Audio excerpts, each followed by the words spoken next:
what I have to do as a listener is just be like, all right, they're not gonna do Because of Young and Arrogant, hate everything you stand for again. Don't hope for that. Coming at us with video game music. You're the bigger Machine Girl fan of the two of us, so how you feeling on this one? I like it less than Because I'm Young and Arrogant, less than Wolf Girl, but like maybe a little more than the other random EPs I've heard. Well, I mean, they got a few other mainline kind of albums. Yeah, I haven't heard all of them though. I've only heard Wolf Girl, Because I'm Young and Arrogant, and then their EPs. I haven't gone through listening to U Void Synthesizer, at least a good listen, and same with the Ugly Art, or the other two like weird ass albums. That's so weird. How do I know more of their music than you? This is really flip-flop from what I thought it was. Well, I know Wolf Girl and Because of Young Arrogant like the back of my hand. Oh, yeah, those are pretty recent albums for me. Wolf Girl is like almost perfect to me.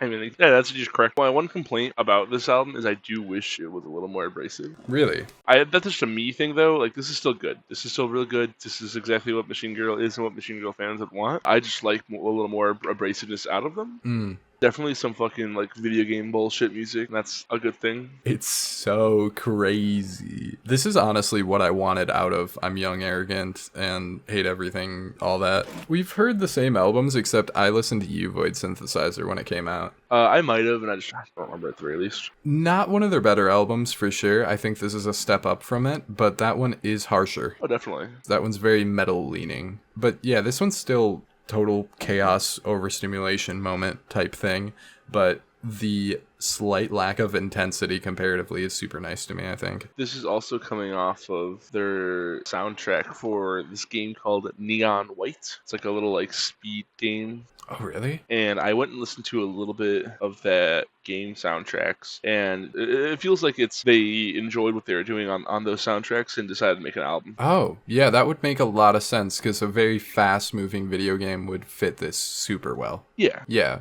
I'm gonna keep it real. Like, despite how much I liked Wolf Girl, this is still in the running for my favorite of their albums. Oh, really? Holy shit. Yeah, I end up having weird takes, though, so I'll probably listen to The Ugly Art eventually and then be like, oh, actually, this is the best one, because fucking, I don't know, my brain is just shitty like that sometimes, but who knows? Who knows? Valid. I guess that's not really a hot take. It's like 1% off now that I'm looking at it, but still. Yeah. Yeah. How do you talk about an album like this? You don't listen to a lot of digital hardcore, do you? Not really. I'm gonna keep it real. Apparently, this is my bag. I'm looking at the digital hardcore done. I'm like, oh yeah, that was good. So this album was probably the best digital hardcore album that we've had in a little while. Oh, I listened to a little bit of that Lip Critic album now that I'm looking at it. Oh, you're good. This is definitely a lot better than Lip Critic's album. I fucked with that one a decent bit. I don't know. I did a little bit too, but like this one was. Yeah, definitely. Let's talk about some banger tracks. The opener, Until I Die. What do you think about that one? Very good. Not one of my favorites, but like there's hardly any variation in scores for me, so it's pretty close anyways. It's really great. I definitely like the post soundtrack sound that we are getting out of Machine Girl. I think what I have to do as a listener is just be like, all right, they're not gonna do Because of Young and Arrogant, hate everything you stand for again. Don't hope for that. They're doing like fucking alien space gamer from hell music where you shoot the devil in the face. Doom soundtrack moment. No. Not like, I guess the context for that joke is you have to know about Neon White. Can't say I've ever heard of it, honestly, before this very moment. You like shoot demons in heaven, basically. Like you're like an assassin. That's badass. It looks fun. And you have like cards that are your guns and stuff. I don't want to get too far onto that. Man, this is hard to talk about. I was sitting here like, I'll know how to talk about this. I listen to a lot of this. It's just good. Go listen to it. I don't know. Fuck you. Facts. They are a very ever-changing band, it seems like, because I mean, the jump from Wolf Girl to I'm Young and Arrogant is pretty enormous, and then this is totally different from that. I don't know what happened in the middle, so that's where I'm uninformed. It is soundtrack. Right. This is the new era. And visually, this album cover I'd probably think it looks more like all of their other album covers, I guess. Yeah. I don't know. It has got a different vibe about it, though. I feel like their album cover game is on point for how the album is going to sound. This one looks more cartoonish, I guess, in a way, if that makes sense. Yeah, I'm not gonna lie, my original thought was Korn album, so that's where I was like, oh yeah, this is gonna sound like Korn. I mean, there is a point in which it does kind of have some like new metal bits almost. Track 2 is called New Meta Phenomena. Yeah, and that fits if we're gonna relate it to new metal.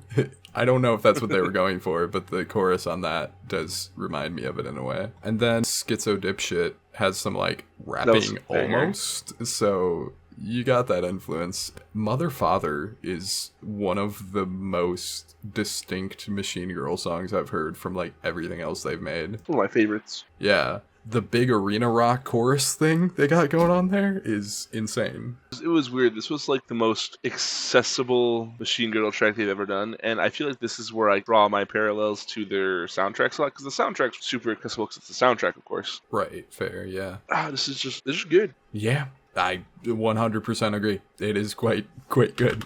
I think some of the songs here are pretty conceptual too, just in nature. You've got, let's see here, Hot Lizard is pretty fucking crazy. Hot Lizard's, I'm gonna call it my honorable, like my tier 2 tracks. That's where Hot Lizard lands. That's in my top tier, like, but yeah, like there's not a lot of difference. No, there really isn't. It's like 80s and 85s and 90s for me. Yeah, I get you. That one's got some moments though. I mean, fuck. A lot of these songs are really explosive and just fucking hits you super hard right at the end of them. That was always very nice. There's some big, huge, cathartic, explosive moments all over this record. It's definitely full of bops, but I don't know if I have too much more to say. What'd you think of Ass to Mars? That is my least favorite on the album. It seems like the least hard-hitting of anything here, and lyrically didn't do a ton for me. There's some nice ear candy there, but it's my least favorite. That one falls in the middle for me, but I totally understand where you're coming from. It wasn't blowing me away either necessarily. My favorite one on here, I think, ends up being Just Because You Can,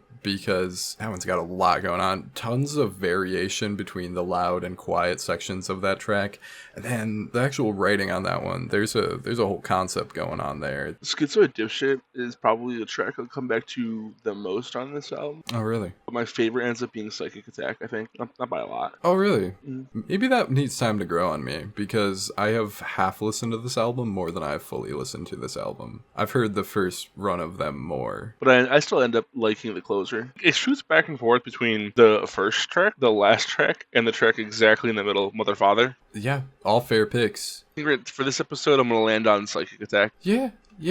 Grindhouse is another really good one, too. That one seems very different from the rest. Yeah, cool little goodie bag of tracks here. Yeah, that one would go so hard live. Oh, all of this would. Oh my god, I'd love to see these guys live. Well, I have good news. They're right near us, and I won't say the city name because it is too approximated to where exactly I am, in December, I believe. So looks like we're busy in December. All right, what'd you score this? 82. I have a 90 on it. That's fair. Just because there's not really anything that changed about it. So we were at an 86 together. I think that's fair. Yeah. It's reasonable. Yeah, that's awesome, dude. Up next we have Kelly Lee Ovens. Ovens? Oh, did I write ovens accidentally? You wrote ovens. I saw that and I was like, you know what? I'll say ovens.